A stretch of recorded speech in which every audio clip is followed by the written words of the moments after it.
Miles and Kilo is a cute, well-designed constant running platformer that takes on the forms of many different retro classics. But is this something you should consider checking out on the Nintendo Switch? Here's my review for Miles and Kilo. Graphics and sound are up first. The graphics in Miles and Kilo are very basic. They are in the form of a retro style, but they fit the game absolutely perfectly. You can tell that when playing this game, the developers did not shy away from resembling the classics like Super Mario and Adventure Island.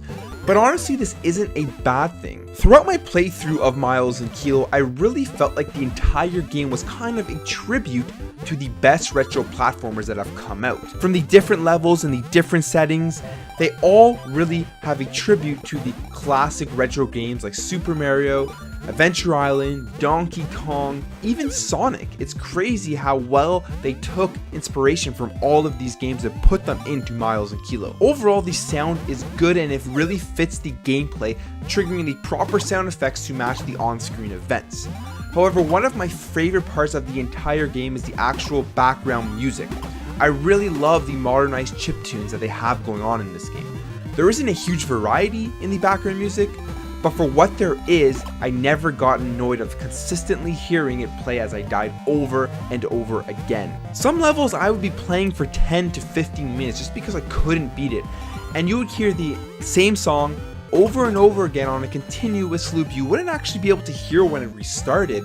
So that was good, so you would think it was a continuous song, but I never got annoyed of it. My ears never wanted to stray away from the music, and I really enjoyed the music overall throughout the entirety of this game. Story and gameplay is up next. The story in Miles and Kilo is very basic. So the opening scene of the game is Miles and Kilo flying their plane when they hit a massive thunderstorm that makes them crash land on a haunted island. Upon crashing the plane, 5 monsters from the island steal your parts to the plane, so you need to traverse through these 5 worlds that will all consist of 7 levels except for the very last world to get your parts back. The 2 main characters, like I mentioned, and as the name suggests, is Miles, who is a boy, and his dog Kilo. Not every level will incorporate both of these characters, however, but when you're playing as Miles, you will be using precision jumping, sliding, and throwing fruit at enemies to traverse through the levels. When playing as Kilo, you will be using a Sonic-esque dash to attack enemies and to jump over big gaps between land, and you will be using a roll maneuver to avoid obstacles. The gameplay is kind of like, in my mind, a melting pot between Super Mario, Sonic, and Donkey Kong.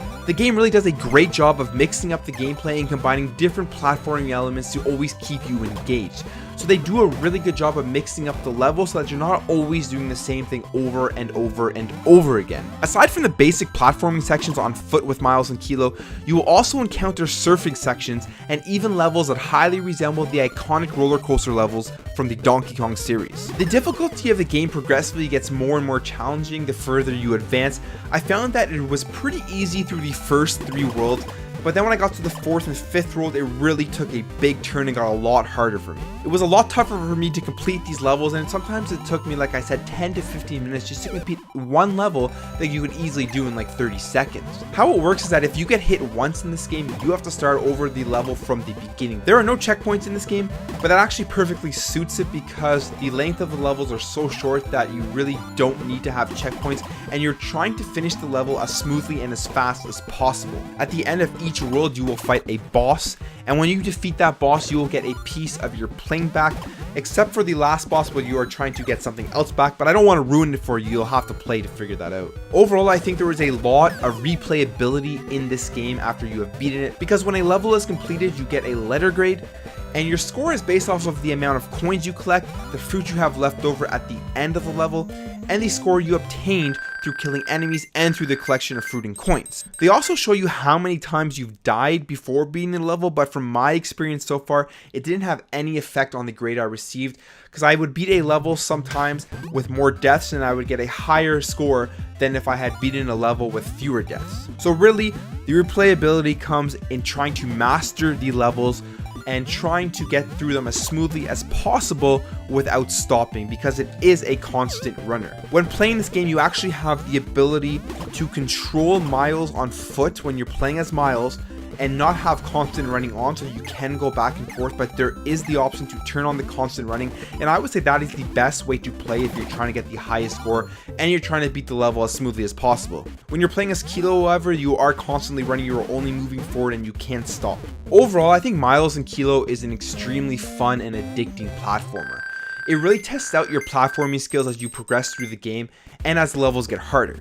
The sound and graphics work perfectly for the type of game it is, and there is definitely enough replayability in this game to keep you coming back once you have completed it. I would highly recommend checking this game out if you just want a fun, quick Twitch platform game to continuously test your skills on, all while being traded with a cute little story and great music. So that's my review of Miles and Kilo. I would love to know in the comments below if you've played this game before, because it is out on other platforms, or if you're planning on picking this up on the Nintendo Switch. If you enjoyed this review, please let me know with a thumbs up and in the comments below, and I'll catch you in the next video.